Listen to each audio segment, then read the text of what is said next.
Dear brothers, we are in the blessed month of Rabi'ul Awwal.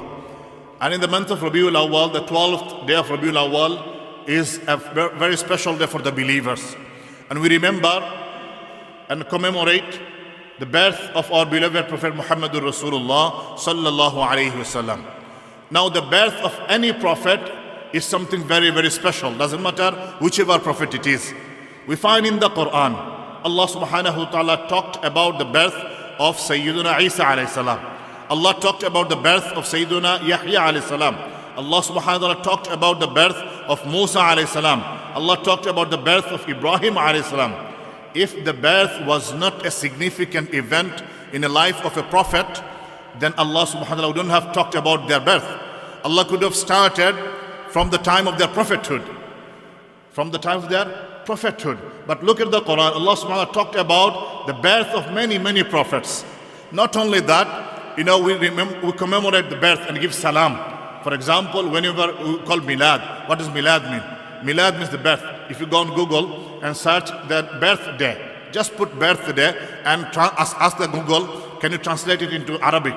You'll find Eid Milad. Eid Milad. Birthday in Arabic called Eid Milad. Now if you say birthday of the Prophet, it will be Eid Milad-un-Nabi, the birthday of the Prophet. So Eid Milad, when you hear, sometimes we got in a shock, oh, how can you get another Eid? Everyone's birthday is Eid day. According to the Arabic grammar, Arabic language, it's not Shari'i Eid. Shari'i Eid only two, Eid al-Fitr and Eid al-Adha. However, in words, there are many, many other Eids. In the Hadith, in the Quran, and also in our language, in Arabic language, you'll find many, many Eids.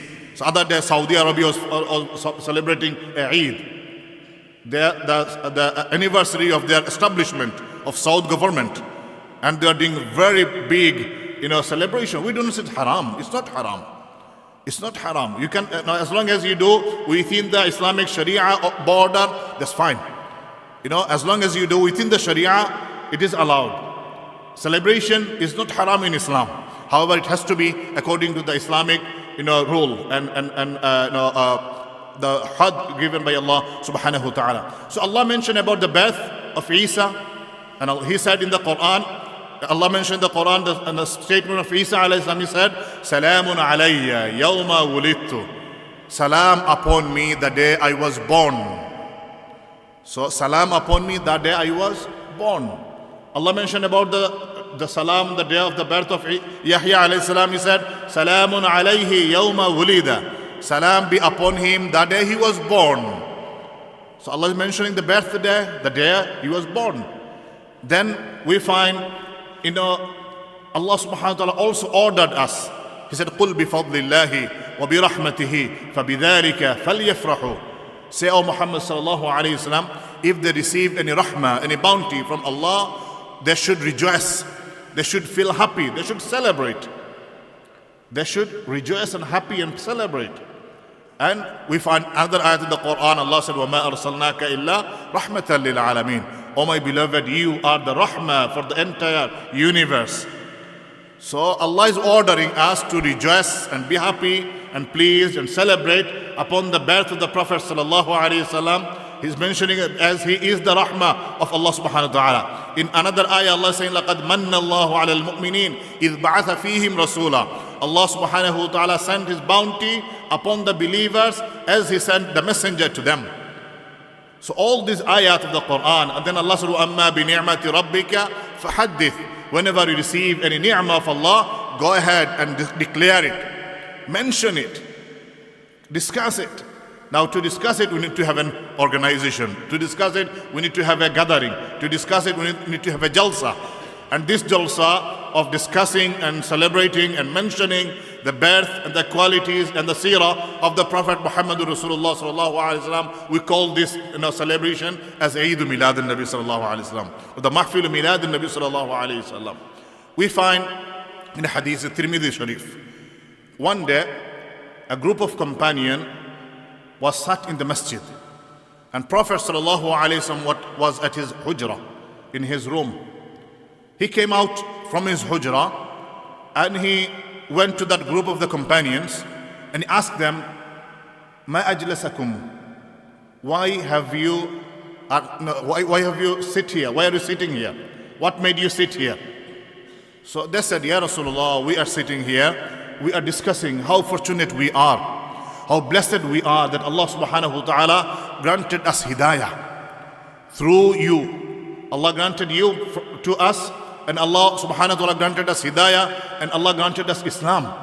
And we are thanking Allah subhanahu wa ta'ala for this blessing. So Rasulullah asked them, by Allah, is this the only reason you are sat here? That you are thanking Allah for the hidayah that you got through me? You are thanking Allah subhanahu wa ta'ala for my appearance? And they said, Ya Rasulullah, Wallahi, by Allah, this is the only reason we are sat here. We're thanking Allah subhanahu wa ta'ala, discussing the bounties and greatness that Allah subhanahu wa ta'ala granted us because of your birth, because of your appearance, because of your coming, and the hidayah and the Islam that we received through you. Rasulullah sallam replied and said, I'm not going to blame you. I'm not asking to blame you. Rather, Angel Jibreel alayhi salam just came to me and he informed me that Allah subhanahu wa ta'ala is feeling proud of you in front of the angels. Allah subhanahu wa ta'ala is boasting about you in front of the angels. So from this hadith of Tirmidhi, remember, what is the reason for the gathering of the companions? They are sat there discussing the greatness Allah subhanahu wa ta'ala granted them, the blessings Allah blessed them with through Rasulullah sallallahu alayhi wasallam, through hidayah of Islam. And this is what we do in our gatherings. Our goal of gatherings of Milad-un-Nabi sallallahu alayhi wa sallam is to discuss and thank Allah subhanahu wa ta'ala for the appearance of Rasulullah sallallahu alayhi wa alihi wa sallam. Now, if you go to hadith, did Rasulullah sallallahu alayhi wa sallam recognize his birthday? Did he recognize his birth or birthday? We find a hadith in Sahih Muslim. Rasulullah sallallahu alayhi wa sallam used to fast on every Monday. He used to fast on Monday. The companions, they went forward and asked, Ya Rasulullah, what is the reason that you fast on every Monday? He said, ذَاكَ يَوْمٌ وُلِدْتُ فِيهِ. That this is the day that I was born, subhanallah. This is the day I was born. So Rasulullah sallallahu alayhi wa sallam, he recognized and remembered his birthday not only once in a year. Not only once in a year, he recognized and remembered his birthday every week. Every week. He thanked Allah subhanahu wa ta'ala by fasting on every Monday. Now we have got the principle, the ulama, the scholars mentioned and talked about it, the world, famous scholars around the world from last 14 centuries. And the principle, because Rasulullah sallallahu recognized the day by fasting, so it will be allowed to recognize the day by doing any kind of good deeds. It doesn't have to be fasting. It is recommended and strongly recommended to fast. Strongly recommended to fast because it is a sunnah of Rasulullah sallallahu alaihi wasallam. However, it is not limited to fasting. You can do any other good deeds. You can give sadaqah. You can pray namaz, pray salah. You can help an orphan. You can look after your parents just because of the birth of Rasulullah sallallahu alaihi wasallam. You can read Quran. You can do any other good deeds.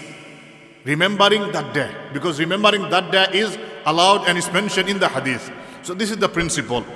We find there are many scholars for the last few hundred years they're talking about this celebration. And one of the scholars, Ibn Hajar Makki rahmatullahi alayhi, Ibn Hajar Makki rahmatullahi was asked that why did not Rasulullah sallallahu alaihi wasallam celebrate it? Why did not he do it the way we do it? The good question, isn't it? So he replied and said, how many days or how many years or how many months Rasulullah performed Taraweeh Salah? How many nights we perform Taraweeh Salah? We perform Taraweeh Salah throughout the 30 nights of Ramadan. We perform Taraweeh Salah throughout our life, every year. However, Rasulullah performed Taraweeh Salah only one Ramadan. Not all Ramadans in his life, just only one Ramadan, and not only every night. He just performed only 3 or 4 nights. He performed only 3 or 4 nights, then he stopped. And they asked, Ya Rasulullah, why did you stop? We loved the Taraweeh Salah. He said, because if I continued praying Taraweeh Salah every night, I had fear that Allah will make it obligatory upon you. Allah would make it obligatory upon you. And if it was made obligatory upon you, you'll not be able to perform it. So Rasulullah did not perform Taraweeh Salah throughout the year, or throughout the month, or throughout his life. Yet we perform Taraweeh Salah throughout our life and throughout every night. Because the principle is there. He performed once or twice, that's enough. That's enough for us to find the principle. Then he mentioned that why Rasulullah did not celebrate himself the Milad-un-Nabi. Imam Ibn Hajar al-Makki rahmatullahi alayhi, he replied and said that because it is his own celebration. And he was so humble, Rasulullah sallallahu alayhi wasallam, he wouldn't want this out of his humbleness to celebrate his own birth, to celebrate and show happiness in his own birth. He did it in his own way, but he did not make it incumbent upon us.